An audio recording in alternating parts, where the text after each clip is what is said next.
Hi guys, welcome back to Beautiful Truth. So for today's video I am doing something a little bit different and something that I haven't done before. I am doing a first impressions video.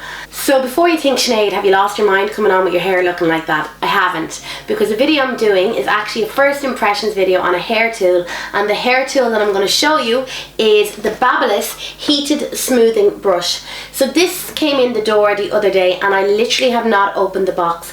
What I wanted to do was I wanted to do a complete unboxing, first impressions, everything right from the get-go on camera so you could see literally what I thought. Now it was sent to me, but I had my eye on this to try out because I am an absolute sucker when it comes to hair tools. Let's call a spade a spade. I'm a sucker when it comes to any sort of a beauty product, but I have a drawer there and it literally has every hair tool you can think about. I remember years ago, do you remember the Carmen Girls curlers? And it was like a wand, but it had the ridges all in it, and you used to wrap your hair in it and you'd fill the top with water and you pressed it down and you held it for like 30 seconds and you'd come out with a ringlet. I think that is when my addiction to hair tools started. So I've really been looking forward to trying this. As I said, I saw it being used in store the other day and I was impressed, but I am always a little bit skeptical when a new tool comes out. So I'm going to get right in and I'm going to start telling you a little bit more about it. So this is the heated smoothing brush. It says it's a fast, easy straightness with visible shine. Now I am all about fast at the moment. As you know, I have a new baby. When it comes to getting ready at the moment, I have a choice to either do my makeup or my hair. It's very rare that I get to do both together. So if this was fast, it would mean that I could run it through my hair to straighten it so that I look some way normal. It's a heated ceramic straightening brush. It has flexible taming bristles and detangling comb, and it has the super iconic frizz control for luxurious shine. It says it heats up to 200 degrees Celsius, and there are 3 heat settings for optimal styling and care.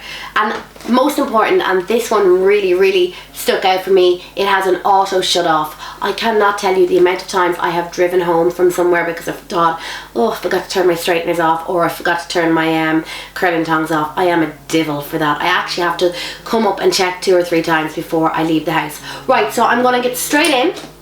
And I'm literally just going to open the box. I have not seen this. Well, I lie. I saw it, as I said, in the store, but I haven't seen it really up close and personal. Okay, so in the box there is a mat for putting the hairbrush down on. There is a glove. I've never worn a glove in my life doing my hair. I do not want to be representing Michael Jackson. And then there is a bag to hold it in.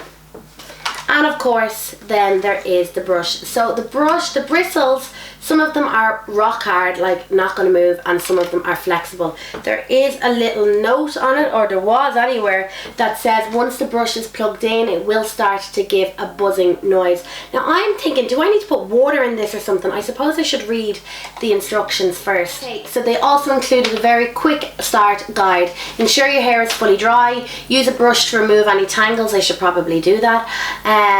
Create your parting ready for styling. Now I've decided I'm going to do half my hair with just the whole head down, and then the other half I'm going to part for an up and a down and see which way works better. Place the heated brush underneath the hair section close to the roots with the bristle pointing upwards. So we're going at it like this.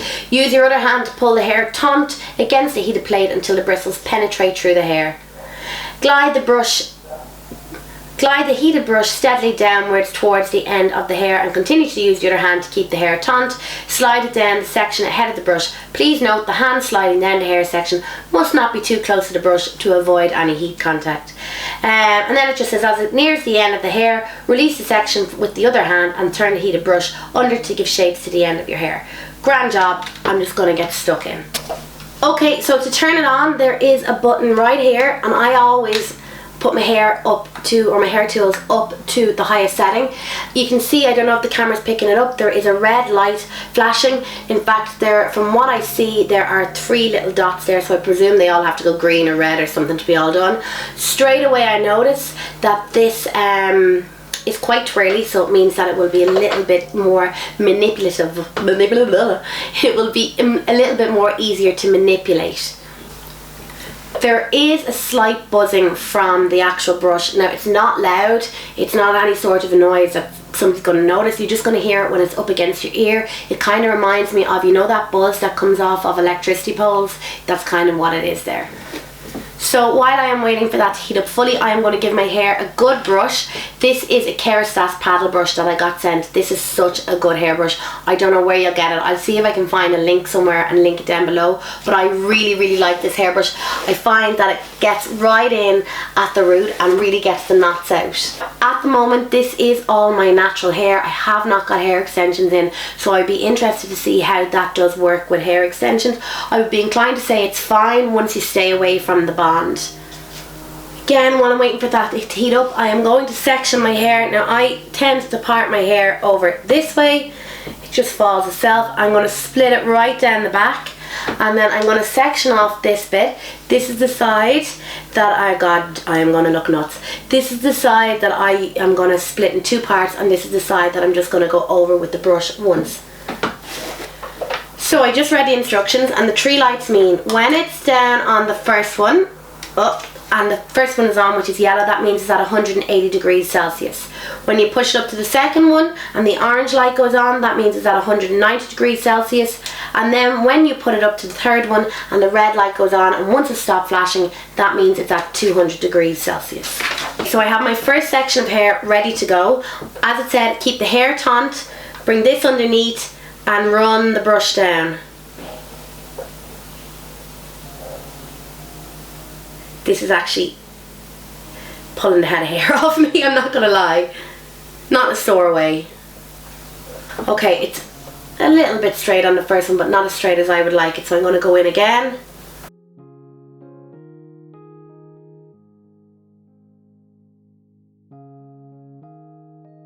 Now, it said on the instructions that when you have done that bit, you put the hair taut again and you run the brush over the top. This will give you your smoothness and your shine. Okay, that is pretty smooth. That actually feels really smooth. Still a bit of fuzz around the front, so I think I'll just go at it again. Oh god, I hit my forehead. Okay, straight away I can see why you need to be careful with this. That burned.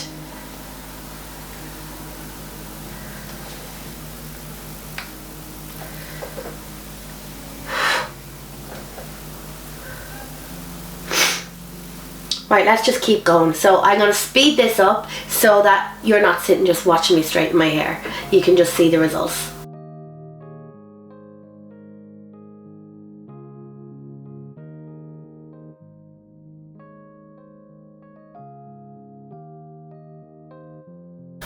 Okay, I would say all in that took about 1.5 minutes of even that to do that side, and I didn't split it. What I'm going to do now is I'm going to split this side. I'm going to do top and bottom and see if it makes any difference.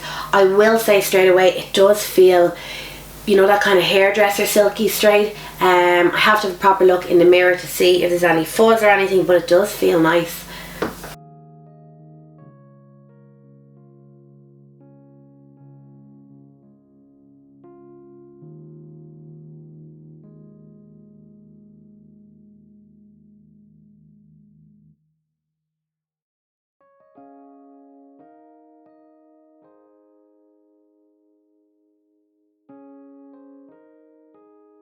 So all in, I would say I'm after using that for about 3 minutes, if even that. I went particularly slow because obviously it was my first time using it. My hair is pin straight. Some people might not remember this, but this kind of reminds me of the straightness you used to get with an iron. Do you remember years ago I used to put a towel underneath my head and just go down like that? So it is pin straight. I would need to add a little bit of volume up here. I know the question that you're all going to ask, how does the straightness compare to the GHD? I never really got my hair this kind of straight with the GHD, and I tell you why. I have fine hair, but I have an awful lot of it. That is so easy to use. Like, it is super easy to use. From just using it on my first time, now my hair is all in it. My hair is falling out massively at the moment, but from just using it, I found if you give it 2 or 3 underneath and do the whole lot underneath and then just brush your hair with it slowly, that seems to give you the nice smooth finish. Like, my hair genuinely feels really silky soft. Now obviously some of that is down to the shampoo. I think the shampoo I used today was the Kevin Murphy. I'll link down below. I think it was the reconstruction one, I can't remember. Is this how I would wear my hair? Absolutely not. It's just way too straight up here for me. But as I said, just a little bit of back combing would do. So I'm going to compare it on first impressions to two other hair tools that I have used and one that I particularly love. So first off is the GHD. We've all had a GHD at one point or another. Mine is particularly old and I was at the point that I was needing to replace it. But I always found I really had to spend time on my hair to get it anyway straight with the GHD. I found that I definitely had to section my hair off and do it bit by bit, and I had to keep going over it. So for me to get this straightness with a GHD was at least 10 to 15 minutes. The other tool, which those of you that have been following me on Snapchat, which I'll leave my name down below, make sure you're following, and those who've been following me on Snapchat or even any sort of social media for a while will know that this time last year I purchased a steam pod, the L'Oreal steam pod. Now the steam pod is similar in style to the GHD, as in it is a hair straightener. It's a traditional clamp your hair straighteners, but that releases steam and it is an awful lot safer for your hair and less damaging for your hair. Now what I love about the steam pod is it is so quick to use. Would it be as quick as this? Yeah, probably. It's so quick to use, and your hair, the straightness in your hair lasts until you wash it. Well, for me it does anyway. Now it wouldn't be as straight as this, but it is still relatively straight. So then you come on to this one, and I am going to say I just love my steam pod. This definitely holds its own up against the steam pod. It is less cumbersome. One thing I don't like about the steam pod is, so on the steam pod, I'm actually better turn this off. With the steam pod, you have like, actually I'm going to grab my steam pod. So this is a steam pod. Now normally it will have like a little comby brush coming out here. Oh sugar, the water's after spilling all over me. So normally it would have a little comby bit coming out here, and what you do, there's like little holes there, and steam comes out and you clamp your hair and you slowly just pull it down, and it is absolutely brilliant. But what I don't like about the steam pod, and as you can probably tell, is there is water involved, and it's in this little container here, and the lid is flappy and it's just spilt all over me, and it is quite cumbersome. Can you see it there? There's just an awful lot to it. This is not travel friendly whatsoever. I have travelled with it, but it is definitely not travel friendly. This, however, would be really travel friendly. It has a thing at the end of it so you can wrap up the, what's that thing called, a cord, and it's literally the size of a hairbrush. I would like to see how this works if I had my hair, like, you know when you fire your hair up and it's all messy and you really need to do an awful lot of work with it, because let's call a spade. My hair was just fuzzy there rather than like really kind of messy. I would like to see how it works if my hair was a mess, and what I will do is I'm going to attach a blog post to this video, and I will do this tomorrow. I'll tie my hair up and I'll do this in the morning and then run it through. But my first impressions of this is actually really quite good. I am very hard on hair tools, but I think the results speak for themselves. With a bit of back combing, this would be so handy. And you know what? The next day I think as well, if you have just tied it up or in a ponytail, I think it would literally just be a case of running it through the hair. It is so quick to use. If you do want to get one of these, they are available in loads of different shops. You can get them online. I was sent this by Harvey Norman. It's not an ad, but they're retailing for $19.90, or not 19. I wish $19.95. They're retailing for $99.95 there. I think there were 115 elsewhere. But with hair tools, I would always say shop around, because you will get a bargain, and you will often find that places have discounts on certain weekends. So overall, would I recommend this? I actually would on my first impressions. Again, I'll wait another week I think, and I'll use it for a few days, and I'll put like another kind of opinion into the blog post. So yeah, that is my first impressions on the Babyliss heated smoothing brush. Hope you enjoyed that. If you'd like to see more first impressions videos, let me know. Let me know what you think of this down in the comment section below. Is it something that you would use? Have you tried it? You know the gig. Anyway guys, thank you so much for watching, and I'll talk to you again soon. Bye bye.